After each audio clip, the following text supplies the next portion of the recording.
Yeah, this is a very common candidate story that we're hearing from job seekers right now. And as a career coach, a lot of times when people come to me, they're experiencing that same frustration that you're describing.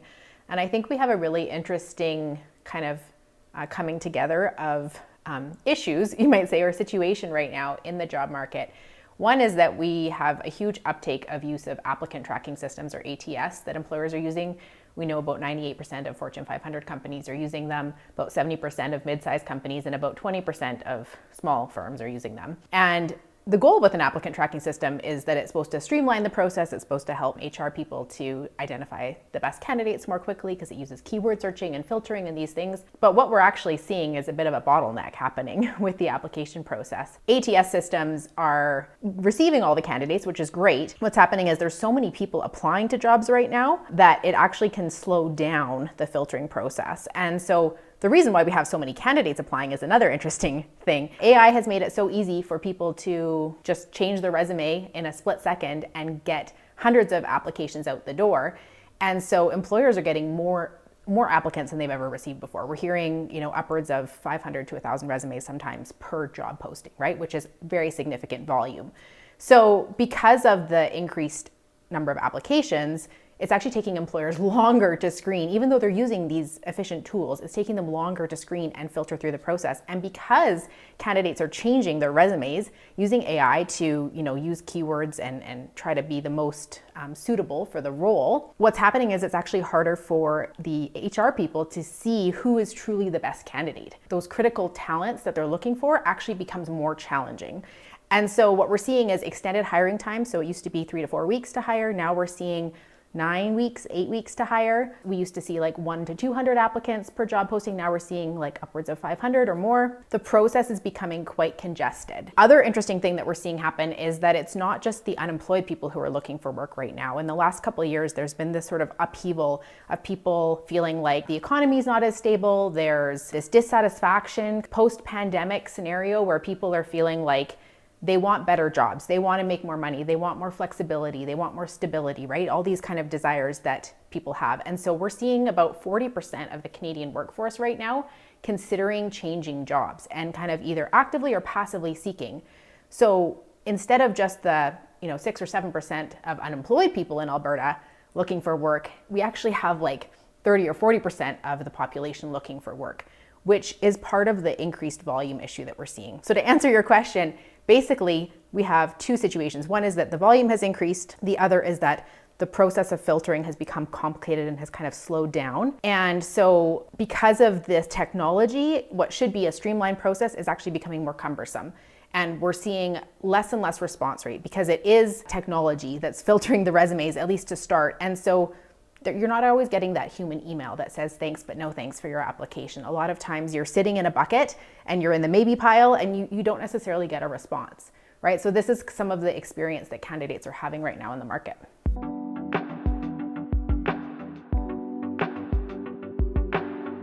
So because of the risk or the threat of tariffs and even some of the implementation of tariffs that we're seeing right now in the labor market, there is concern from employers about profitability, right, this year. And so we're seeing hiring freezes come into effect. I recently had a candidate who got to the third round interview, was really excited about a role, only to have them told that the position was being canceled due to tariff concerns. And so it is impacting the hiring process. I think the challenge is going to be that companies are still going to be posting these jobs because they would like to hire. The managers are saying, oh, we need these people. But if a hiring freeze is in effect, what happens is then they're just actually collecting resumes. They're not ready to hire. So we may not see a dip in the actual number of posted jobs, but we are going to see a dip in the level of hiring, which is going to cause more candidate frustration. And so it is important, I think, for candidates to realize that they need to confirm as best as they can if the job posting is a real posting. And I don't mean to criticize employers on this. I think a lot of times they do post for various reasons, and that's totally legitimate. But the challenge can be if there isn't proper candidate communication from a real recruiter or a human being behind the screen that's looking at the resumes, at least letting them know, hey, this position's been put on pause or put on hold, and we will be in touch. Thank you for your application. We'll keep your resume on file. Just something to let the candidate know that there is hope, right? And that they might still be considered.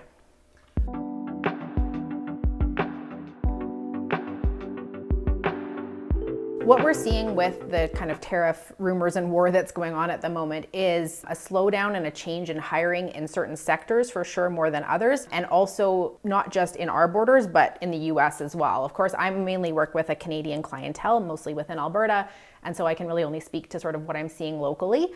But because of the impact on oil and gas, potentially, service and food products, on manufacturing, on imports and exports, on various industries, we are seeing, and I believe we're going to see more cutbacks in the hiring in those specific industries, both in Canada and within the US.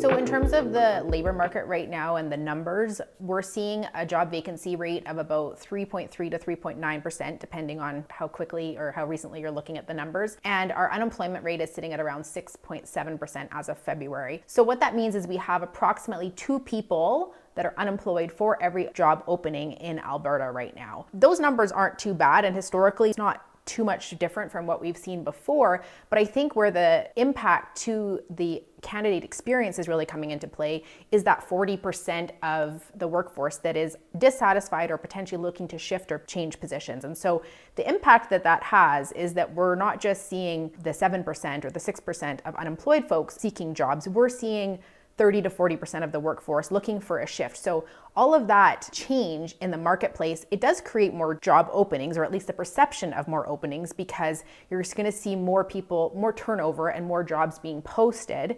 However, it's more going to be internal shuffling and like company to company changes, as opposed to legitimate actual job openings or an increase in vacancies in the market.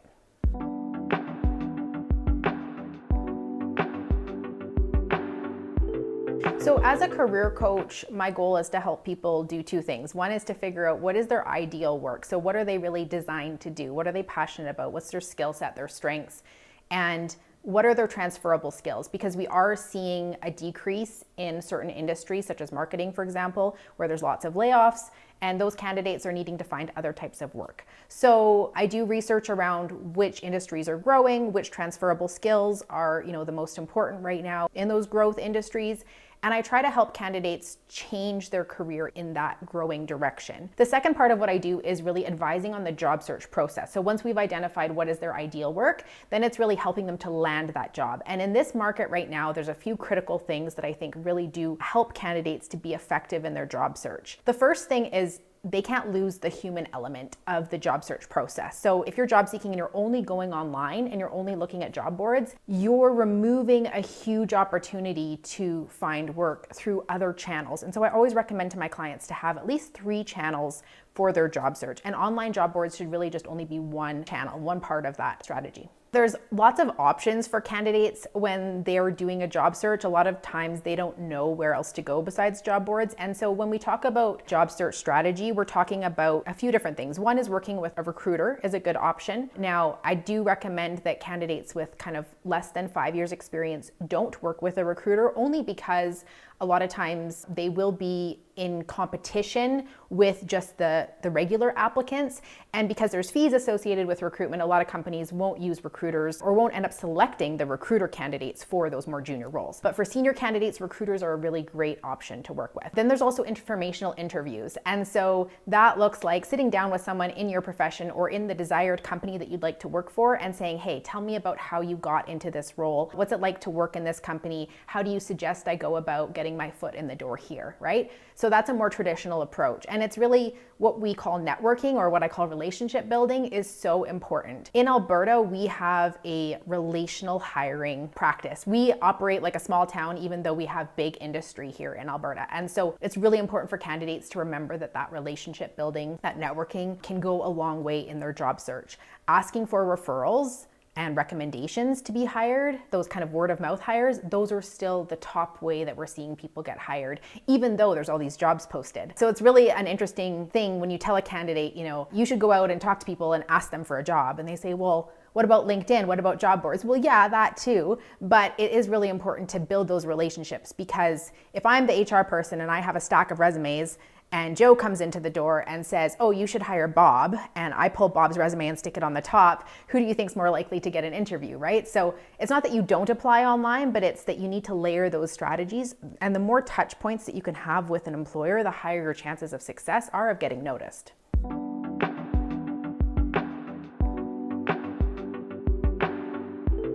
As a career coach, I recommend that candidates really think about their individual value proposition to an employer when they're going into the job search. It's not enough anymore to just list your skills and your work experience on your resume, because everybody's doing that and it's all going to start reading the same, especially if you're using AI to edit your resumes, right? Which is great, you should, but you have to do it the right way. And that's part of what I teach as a job search advisor and as a career coach, is how to use AI in the correct way.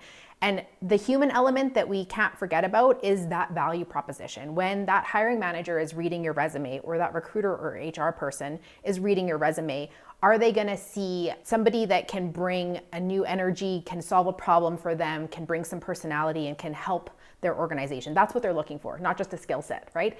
And so having that value proposition is super important. Then there's basics like formatting ATS-friendly resumes, having a customized cover letter that actually makes a connection with the reader, that speaks to, why this job, not just I want a job, but I want this job, I want to work for your company, and saying why, right? Those things can actually make a difference. And so I try to bring candidates back to what I call the basics of really applying with a human element and not just relying on the AI to do all of your applications for you. I believe that AI is a really strategic part of the job search process, and I teach how to use AI correctly, but we can't over rely on it, because then we get all these vanilla generic applications that start to read the same, and you're not going to stand out in the process if you're doing that.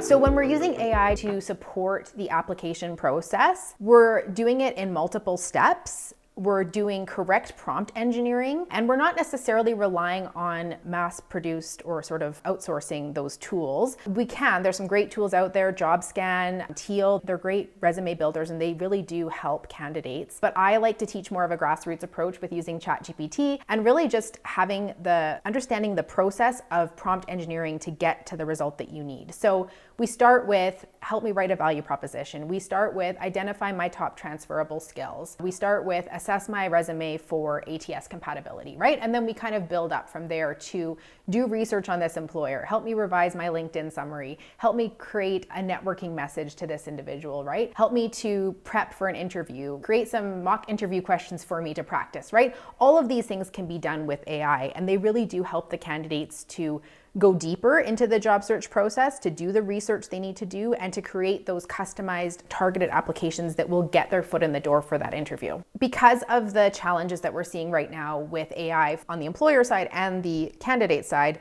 I think it's really important that we understand the impact that AI is having, and that candidates use it wisely to go through the job search process strategically. So we need to use AI to customize our applications, but we also really need to have that human element and that personality, that value proposition in our applications. And we can't forget the relationship part and the relational element of job seeking. And so building those relationships is really critical. And for employers on their end, I think it's also important that they don't forget that relational element. I've been in the HR seat, I've been in the hiring seat. I was there for many years before I went into what I do now. And sending that note to the job seeker that, yes, I've seen your resume, I know who you are, that's an important part of the process to build that healthy reputation in the candidate market. And so relationally, we need to continue to understand that AI, even though it's driving the process, can't take over the process. We have to keep the human element really important in order to recruit the right talent.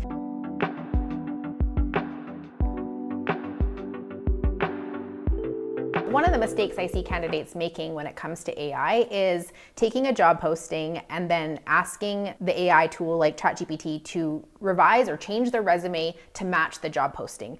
This kind of overarching use of AI can be very damaging because it can create false information on resumes, in which case then recruiters are getting overly modified, let's call them resumes, that aren't true to the candidate experience or the candidate skill set. So when I'm teaching candidates how to use AI, we go through a very specific series of steps to make sure that we're not adding false information, that we're only representing their true experience and their true skill set, and also that we're providing the outcome-oriented language and the value that an employer would be looking for. So it's more about modifying the language to speak to the reader and to speak to the industry that you're applying to, as opposed to adding any sort of false or vague information into your resume that's actually not going to help you get the right job in the end.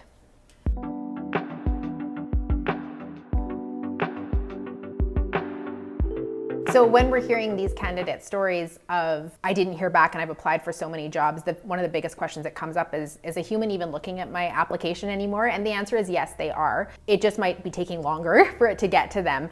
And so I remind candidates that there's 3 sets of eyes, or 3 audiences that you really need to appeal to with your application. The first is the applicant tracking system, which is all about keyword searchability and just the basic qualifications, kind of that checklist of what they need for the job. The second audience is the HR person, and they know what they're looking for. So in 10 seconds, they need to be able to scan your resume and see those top skills, see that work experience, see those job titles, and see a little bit of personality to be able to select you for the next stage. The third audience is the hiring manager. They're looking deeper into, what are your achievements? What is the value that you can bring to my team? And do you have the level of experience and the depth of knowledge that I need for you to do this job? So a lot of times I think candidates are making the error of only appealing to the applicant tracking system, because we've been talking so much about ATS in the industry for the last while that they forget that there are human eyes looking at their applications, and they need to appeal to all 3 audiences.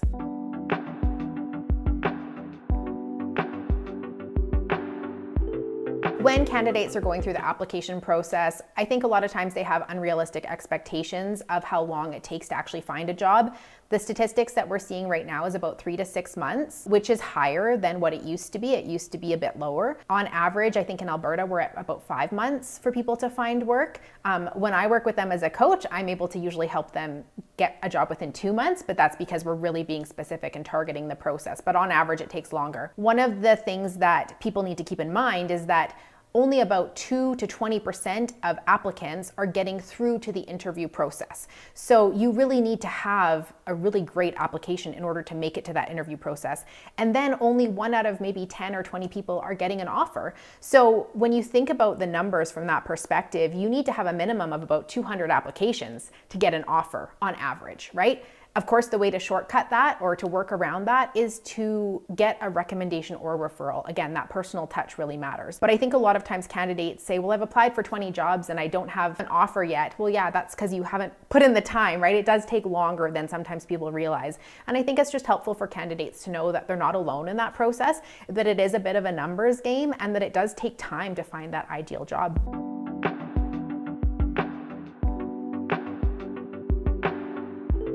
As far as working with a career coach and the cost associated, I think it's definitely worth it for candidates to consider. I know I might be a bit biased, but when you think about the time saved in terms of the job search process, I'm seeing landing rates of 1.5 to 2 months versus the industry average right now of about 5 months in Alberta. You're going to be making your money back so much faster from working with someone like me. The hourly cost, or just the cost to do like a career coaching package, is so minimal compared to what you can even negotiate in an increased salary by working with a professional that can help guide you through that strategic negotiation process. So I guarantee you'll make your money back if you work with a career coach, because the result is going to be so much better.